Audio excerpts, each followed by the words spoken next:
الرحمن الرحیم مالک یوم الدین ایاک نعبد و ایاک نستعین اهدنا الصراط المستقیم صراط الذین انعمت علیہم غیر المغضوب علیہم ولا الضالین آمین۔ یا رب العالمین اس بچے کے درجات کو بلند فرما، آقا کریم رؤوف الرحیم علیہ الصلاۃ والتسلیم دے زیارت مبارک کے ساتھ مشرف فرما۔ یا رب العالمین یہ بچہ قرآن مجید فرقان حمید پڑھتے ہوئے آج تیری بارگاہ میں یہ آ رہا ہے۔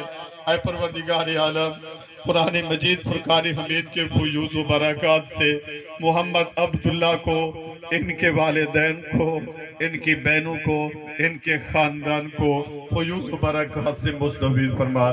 یا باری تعالیٰ بالخصوص ان کے والد گرامی کو اور ان کے دادا جی کو اور ان کی بہنوں کو اور ان کی والدہ ماجدہ کو صبر جمیل عطا فرما، صبر جمیل عطا فرما، صبر جمیل عطا فرما۔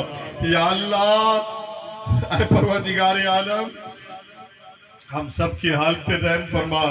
اس بچے کے جنازہ پڑھنے کے صدقے ہماری مغفرت فرما، ہماری بخشش فرما، ہماری بخشش فرما، ہمارے حال پہ رحم فرما۔ وصلی اللہ تعالی علی خیر خلقہ محمد وعلی آلہ واصحابہ اجمعین، آمین بجاہ سید المرسلین۔ میں تمام دوستوں سے گزارش کروں گا، نوجوانوں سے، بزرگوں سے، جو بھی ہمارے احباب آئے ہوئے ہیں اس دکھ کی گھڑی میں ہمارے ساتھ شریک ہوئے، میری بات کو ذرا توجہ سے سنیں۔ آپ زیارت کے لیے، دیدار کے لیے، دیکھنے کے لیے ہمیں مجبور نہ کریں۔ پلیز مہربانی مجھے جانے دیں، پلیز مہربانی جانے دیں۔ کلمہ شہادت، کلمہ شہادت، کلمہ شہادت۔